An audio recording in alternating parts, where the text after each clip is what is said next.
اب یہ کہ قرض ادا بھی کرنا چاہیے، اس کی بھی بڑی اہمیت ہے. جو قرض کی ادائیگی کی نیت رکھتا ہے اللہ تعالیٰ کی مدد ہوتی ہے اس کے ساتھ. رسول اللہ صلی اللہ علیہ وسلم نے فرمایا جس پر قرضہ ہو اور وہ اس کی ادائیگی کا ارادہ اور نیت رکھتا ہو کہ میں نے دینا ہے، تو اللہ کی طرف سے اس کی مدد ہوگی اور اللہ اس کے رزق کے لیے ایسے اسباب پیدا فرما دے گا کہ جس سے اس کا قرضہ ادا ہو جائے گا. انسان کو قرض ادا کرنے کی سب سے زیادہ فکر کرنی چاہیے.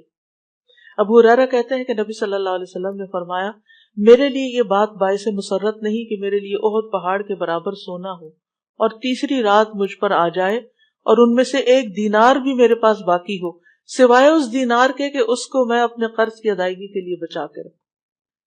اگر کوئی شخص پوری کوشش کرتا ہے اور پھر بھی ادا نہیں کر سکتا تو اس کے لیے نبی صلی اللہ علیہ وسلم نے فرمایا میری امت میں سے جو شخص قرض کا بوجھ اٹھائے اور اسے ادا کرنے کی کوشش کرتے ہوئے فوت ہو جائے لیکن وہ ادا نہ کر سکے تو میں اس کا ولی ہوں. یعنی اللہ دنیا میں جب آپ تھے تو آپ اس کی طرف سے ادا کر دیتے تھے اور ہو سکتا ہے قیامت کے دن اس شخص کو آپ کی سفارش مل جائے. میت جو مال چھوڑ کر جائے اس میں سے سب سے پہلے قرض کی ادائیگی ہونی چاہیے. نبی صلی اللہ علیہ وسلم نے قرض وصیت سے پہلے ادا کرنے کا حکم دیا. اگرچہ قرآن مجید میں پہلے وصیت کا ذکر آتا ہے اور بعد میں قرض کا، لیکن پریکٹیکلی عملی طور پر قرض پہلے ادا ہوگا. جو شخص قرض ادا کر سکتا اور نہ کرے تو پھر کیا ہوتا ہے؟ فرمایا مومن کی جان اس وقت تک لٹکتی رہتی ہے جب تک اس پر قرض موجود ہو. یعنی یہ بھی ہو سکتا ہے کہ جان نکلنے میں مشکل ہو اور یہ بھی ہو سکتا ہے کہ بعد میں بھی یعنی اس کو وہ جو اوپر جاتی ہیں روحیں وہ اوپر نہ جا سکیں. قرض کی وجہ سے روح قید میں ہوتی ہے. رسول اللہ صلی اللہ علیہ وسلم نے صحابہ کو خطبے میں فرمایا کیا یہاں بنی فلان کا کوئی شخص ہے؟ تو کسی نے کوئی جواب نہیں دیا. پھر پوچھا کیا یہاں بنو فلان کا کوئی شخص ہے؟ پھر کسی نے جواب نہیں دیا. آپ نے پھر پوچھا تو ایک شخص نے کھڑا ہو کر کہا میں ہوں یا رسول اللہ. آپ نے فرمایا پہلے 2 بار پوچھنے پر تم نے مجھے جواب کیوں نہیں دیا؟ کس چیز نے روکا تمہیں؟ میں تو تمہاری بھلائی کی خاطر تمہیں پکار رہا تھا. تمہارا ساتھی اپنے قرض کے سبب قید میں ہے، یعنی فوت ہو گیا لیکن قید میں ہے. سمرہ کہتے ہیں میں نے دیکھا کہ ایک شخص اٹھا اور اس نے قرض ادا کر دیا یہاں تک کہ کوئی اس سے اپنا قرضہ مانگنے والا نہ رہا، نہ بچا. یعنی زندہ تھا یہ جو بندہ آیا تھا، اس کا قرض آپ ادا کرنا چاہتے تھے تو زندہ ہے تب بھی، یعنی وہ ایک طرح سے جکڑا ہوا اور مر گیا ہے تب بھی. شہید سے بھی قرض معاف نہیں، یعنی شہید کی روح بھی معلق ہوتی ہے جب تک قرض نہ ادا کرتے. رسول اللہ صلی اللہ علیہ وسلم نے فرمایا شہید سے سوائے قرض کے سب گناہ بخش دیے جاتے ہیں. نبی صلی اللہ علیہ وسلم نے ایسے لوگوں کا جنازہ نہیں پڑھایا جن کے ذمہ قرض ہوتا. اگر ادا نہ کرنے کی نیت سے کوئی قرض لے تو اس کے بارے میں فرمایا آپ نے فرمایا کہ جو کوئی لوگوں کا مال قرض کے طور پر ادا کرنے کی نیت سے لیتا تو اللہ اس کی طرف سے ادا کر دے گا، اور جو کوئی نہ دینے کے لیے لیتا ہے اللہ اس کو تباہ کر دے گا. رسول اللہ صلی اللہ علیہ وسلم نے فرمایا جو مرد بھی قرض لے اور اس کی نیت یہ ہو کہ قرضہ نہیں دے گا، ادا نہیں کرے گا، وہ اللہ سے چور بن کے ملے گا، یعنی قیامت کے دن.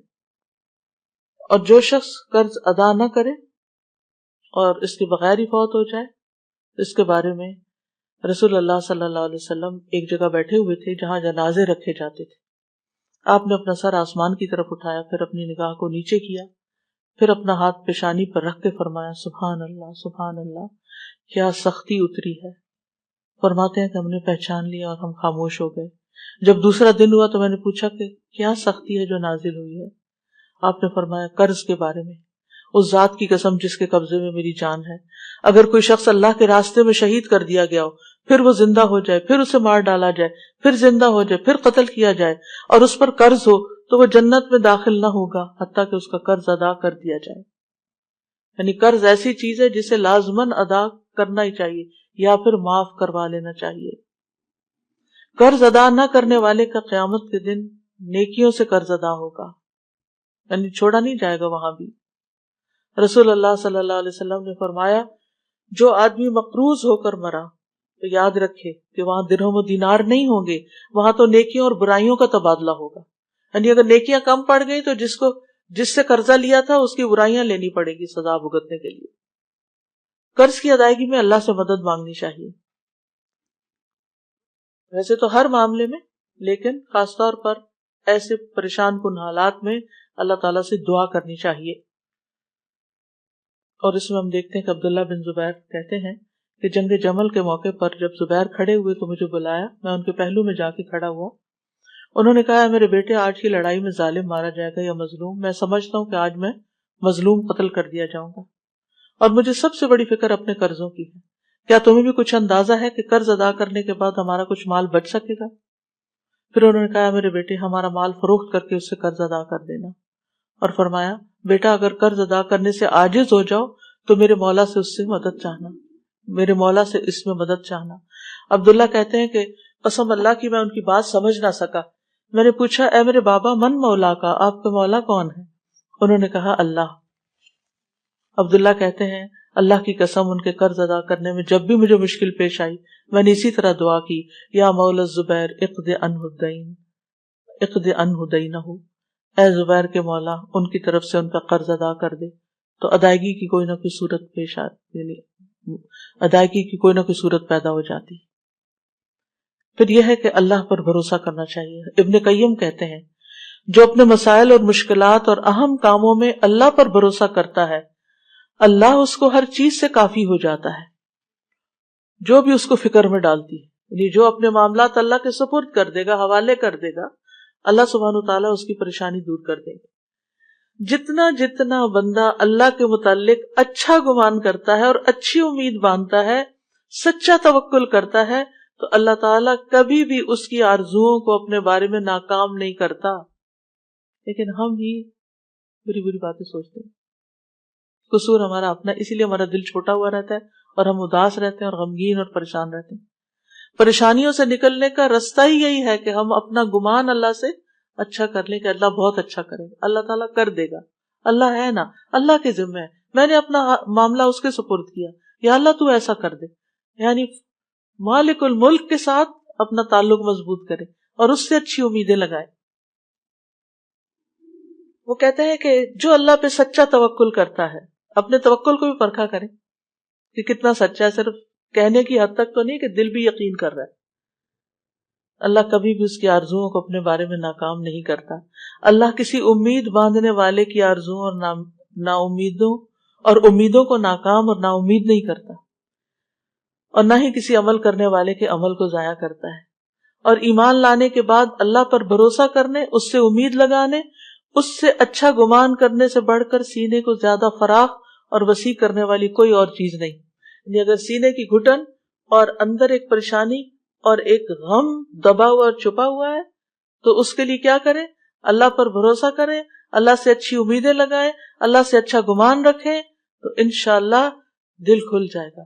دیکھیں حالات تو وقت کے ساتھ ہی بدلتے ہیں جب اللہ چاہے، لیکن انسان جو بوجھ تلے دبا ہوتا ہے نا، اس بوجھ کا ہٹنا ضروری ہے، اس سٹریس کا دور ہونا بڑا ضروری ہے. اور اس کے لیے انسان اللہ تعالیٰ سے اچھی امیدیں رکھے اور اللہ کے فیصلوں پر یقین رکھے. ابن قیم کہتے ہیں اگر کوئی شخص پہاڑ کو اس کی جگہ سے ہٹانے کا ارادہ کر لے اور اس کا اللہ پر پورا بھروسہ ہو تو وہ اس کو ہٹا لے گا، وہاں سے اس کو بھی ہٹا لے، کیونکہ اس نے اللہ پہ بھروسہ کیا، اللہ سے مدد مانگی. کیونکہ جب اللہ سے بھروسہ کرتے نا، پھر اللہ سے مدد مانگتے، پھر اللہ تعالیٰ مدد کرتا ہے اور بندہ اس مشکل سے نکل آتا ہے. ابن مسعود کہتے ہیں مومن کو اللہ پر اچھا گمان کرنے سے زیادہ بہتر اور کوئی چیز نہیں دی گئی. قسم ہے اس ذات کی جس کے علاوہ کوئی معبود نہیں. جو بندہ بھی اللہ کے ساتھ اچھا گمان کرتا ہے اللہ اس کے گمان کے مطابق اس کو عطا کر دیتا ہے. اس کی وجہ یہ ہے کہ اللہ کی بھلائی اللہ کے ہاتھ میں ہوتی ہے. اب قرض کے ادائیگی کے لیے جتنی دعائیں ہیں وہ اس کارڈ کے اندر موجود ہیں، میں ان کا ذکر آپ سے مختصراً کر دیتی ہوں، لیکن اس کو اپنے پاس رکھیے.